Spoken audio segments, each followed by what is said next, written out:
Are you ready to witness one of the most shocking moments in modern warfare history?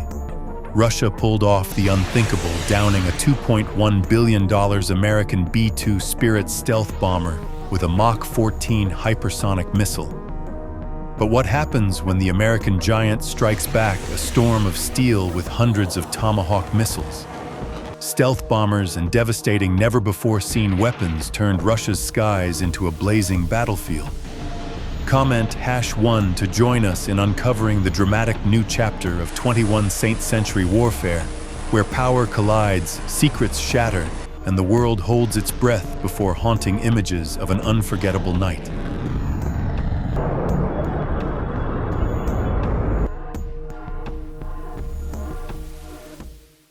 Russia did the unthinkable. They struck at the heart of American power and paid the price in blood and fire. On April 15, 2025, in a single chilling moment, a $2.1 billion B-2 Spirit bomber, the pride of the U.S. Air Force, was shot down by a Russian missile traveling at Mach 14. This marked the first time in history a B-2 was brought down.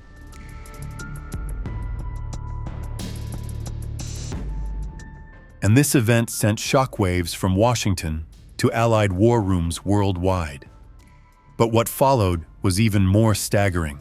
Within hours, the U.S. launched an unprecedented counterstrike in modern times. 8 stealth bombers, 30 ballistic missiles, and a carrier strike group with hundreds of Tomahawk missiles blanketed Russia's skies.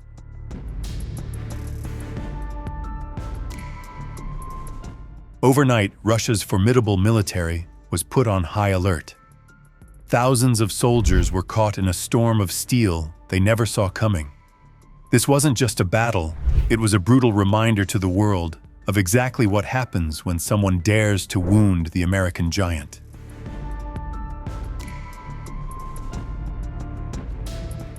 Because the numbers behind this clash and the haunting images it left behind reveal a terrifying new chapter in 21st century warfare.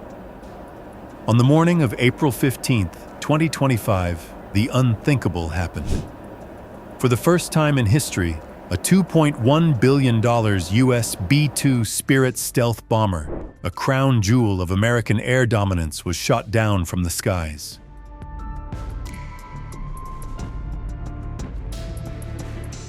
This was no accident. It was the work of Russia's latest air defense marvel, the S-500. Prometheus, a surface-to-air missile system specifically designed to hunt stealth bombers and hypersonic missiles. The B-2 was cruising at 50,000 feet, gliding near the Belarus border under the false protection of its radar-absorbing skin and jagged edges.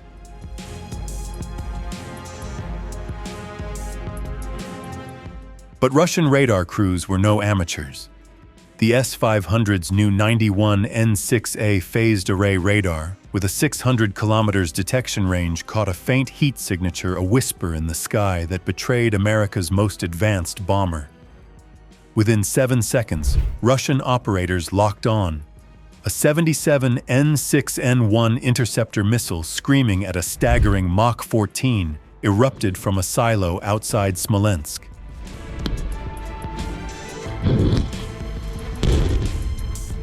Streaking through thin air at 40 kilometers altitude, it slammed into the B-2. The 150 kilograms fragmentation warhead detonated with surgical precision, ripping a fiery hole through the bomber's fuselage. Ground witnesses described seeing a second sun, a massive fireball blooming high above the treetops. Flaming debris rained down over a 6-mile radius, igniting patches of forest and sending shockwaves that rattled village windows more than 20 miles away.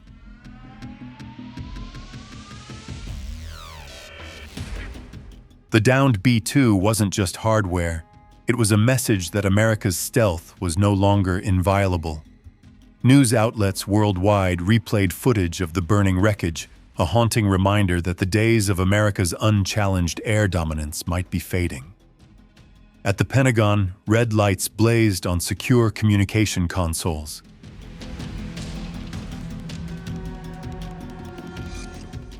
For decades, the B-2 was the invisible hand of American global power, penetrating hostile airspace with near-perfect impunity. Now, a single Russian S-500 battery accomplished what generations of Soviet technology failed to do: shoot down a B-2. The implications are chilling, and for U.S. military brass, it meant one thing: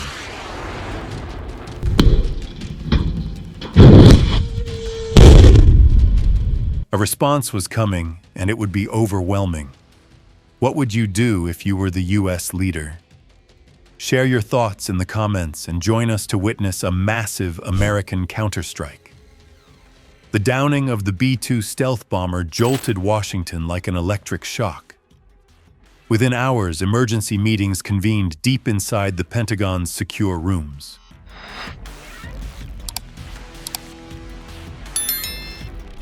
The message from the Joint Chiefs of Staff was clear. This wasn't just an attack on a plane. It was an attack on America's strategic prestige, and it demanded a response the world would never forget. By dusk, the USS Gerald R. Ford, the most advanced aircraft carrier ever built, was steaming at 30 knots into the Baltic Sea.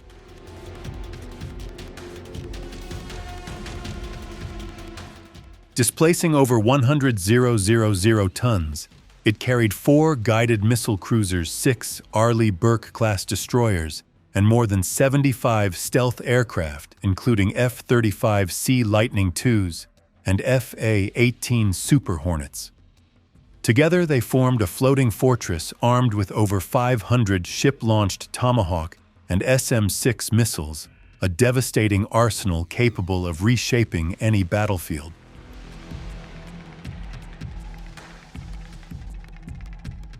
But the real shock came from the skies above Missouri. The U.S. Air Force deployed 4 B-21 Raiders, America's latest stealth bombers, each loaded with GBU-57A/B massive ordnance penetrators, 30,000-pound bunker-busting bombs designed to pulverize 200 feet of reinforced concrete. Alongside these bombers carried swarms of AGM-158 JASSM-ER stealth cruise missiles, each with a range exceeding 600 miles, slipping through radar nets like shadows. Simultaneously, a fleet of 30 MGM-31A Pershing II ballistic missiles rolled out from U.S. Army batteries hidden across Europe. Upgraded with advanced hypersonic glide vehicles, these missiles could travel at over Mach 8, covering 1,800 kilometers in minutes, striking with 3-meter accuracy.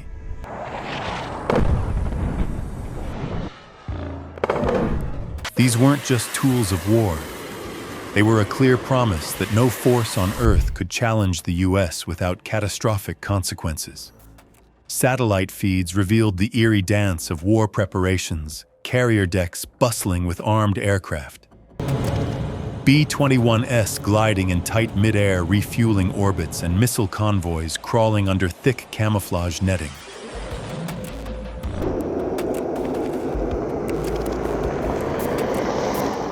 As U.S. generals briefed NATO allies, a chilling directive cut through every command channel: this would not be a symbolic response. The operation aimed to obliterate Russia's air defense network, the very S-500 system that stunned the world by downing an American stealth bomber just hours earlier. Globally anxious eyes watched.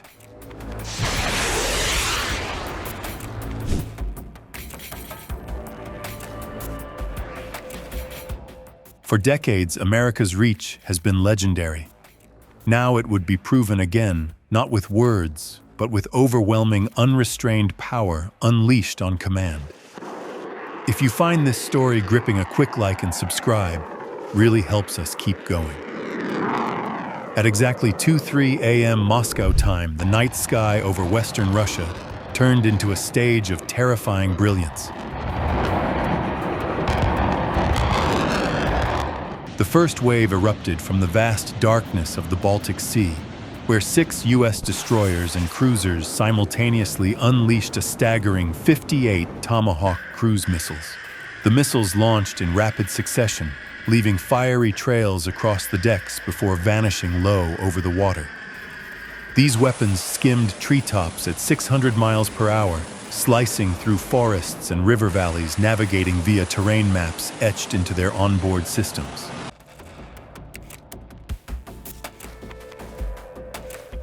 Russian scouts reported strange white vapor trails streaking just above the ground, seconds before shockwaves leveled observation posts. Moments later, the thunder of heavy bombers arrived. From high above Belarus, 4 B-2 Spirits and 4 B-21 Raiders broke radio silence. With bomb bays wide open, each unleashed a pair of 30,000-pound GBU-57A/B bunker-busting bombs.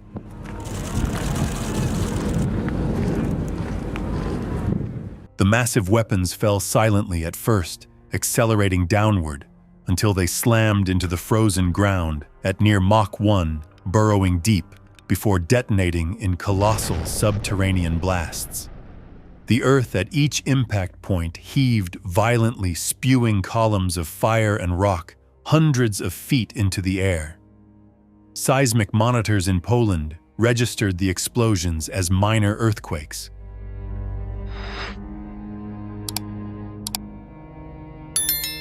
From afar, it looked as if giants had driven molten spears into Russia's heart. Then the sky cracked open again, 30 Pershing II. Ballistic missiles long hidden in Polish forests roared into the stratosphere. They burned so brightly, their contrails outshone the moon. Do you support the use of these weapons? If yes, comment #2. If no, comment #5.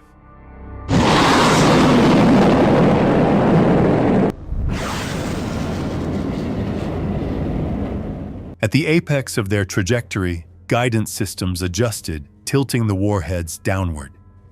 The missiles re-entered the atmosphere at over 10,000 miles per hour, generating glowing plasma cones visible from the ground. Russian radar operators stared in shock as screens flooded with hypersonic signatures. Within seconds, the Pershings plummeted toward pre-designated coordinates, still invisible to the naked eye.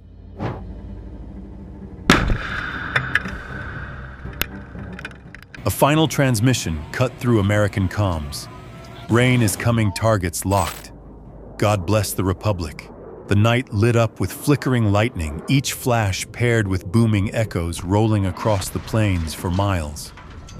Above it all, the B-21s arced gracefully engines, whispering, already planning their next penetration. For a few terrifying minutes, it seemed the skies over Russia were set ablaze by American retribution. A storm of steel executed with ruthless precision left the earth trembling beneath the might of modern warfare.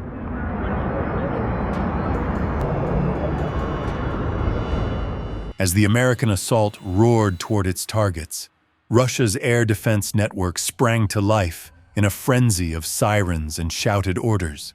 Inside dozens of fortified bunkers, officers barked commands over radios as screens lit up with hostile trajectories. In the forests outside Kuga and Smolensk, S-400 and S-500 launchers swiveled skyward, crews scrambling to load fresh interceptor missiles.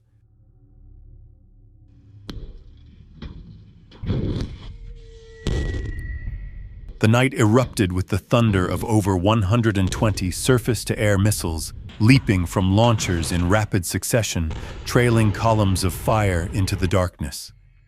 Ground observers watched in awe and fear. Within minutes, the sky became a savage fireworks display, with glowing arcs of defensive missiles racing upward to meet the plunging American Pershings and zigzagging cruise missiles.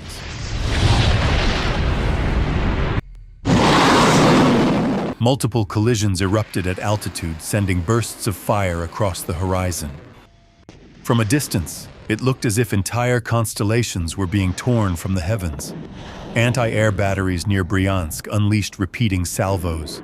Pantsir SM guns screamed, hurling thousands of rounds per minute into the darkness, hoping to catch the low-flying Tomahawks.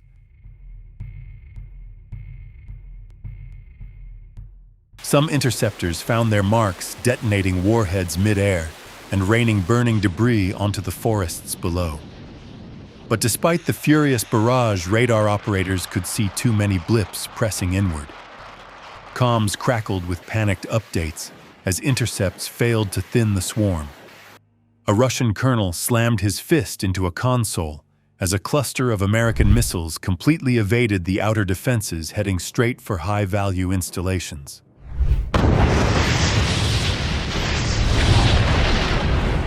Amid the chaos, terrified pilots in MiG-31S scrambled to climb and intercept the bombers, only to break off as their radars drowned in jamming, unable to lock. The pandemonium was total. Scouts at an S-400 battery described how the ground seemed to tremble beneath their feet, not from impacts yet, but from the sheer shock of so many simultaneous launches.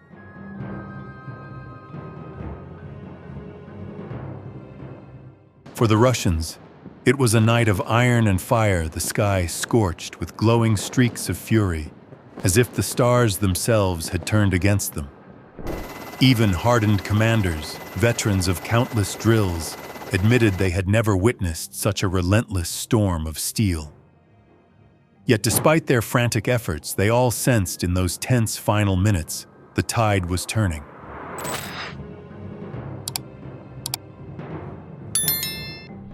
The American assault surged forward, unstoppable like a tsunami of precision-guided wrath, and there would be hell to pay when it finally hit. As dawn broke over western Russia, the true scale of the U.S. attack lay bare, a wasteland of smoldering craters, shattered hangars, and twisted wreckage stretching for miles.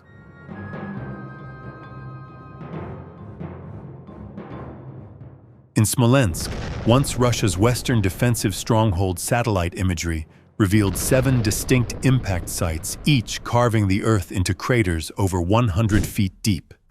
Nearby, a massive fuel depot had been incinerated by a direct Pershing II strike, sending a greasy black smoke column 3,000 feet into the sky. The flames were visible from villages over 40 miles away.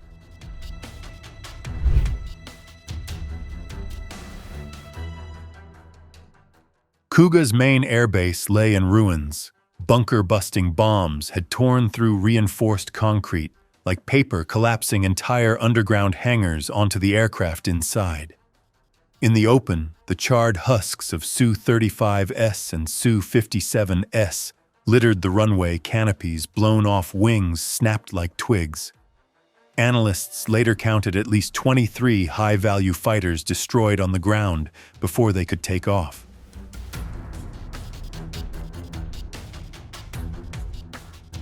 But the human toll was even more staggering. Initial Russian reports, reluctantly confirmed with grim certainty by independent monitors, spoke of over 3,000 military personnel killed or wounded in a single night.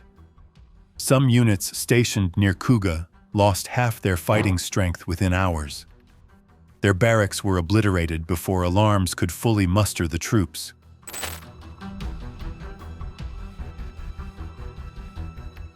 Russian commanders struggled to re-establish communication from mobile vans parked on remote forest roads.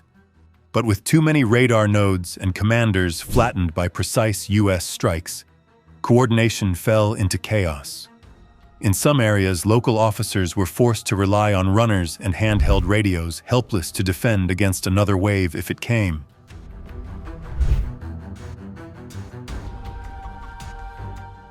By noon, emergency convoys clogged the highways heading east, carrying the wounded and shell-shocked survivors. Drone footage captured haunting images: long rows of scorched SAM launchers, shattered radar arrays still faintly smoking, and fields dotted with shallow graves hastily dug by surviving conscripts.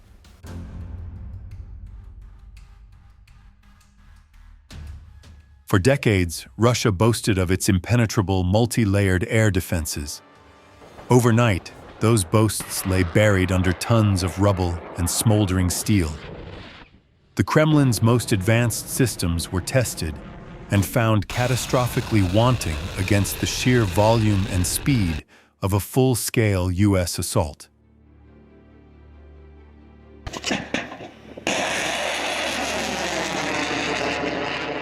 It was a chilling spectacle of modern warfare's brutal efficiency, and for the watching world, a sobering lesson.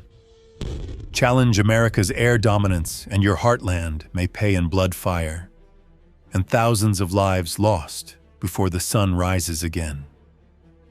As the last smoke drifts eastward on the morning breeze, the world stands witness to a cruel truth carved into Russian soil.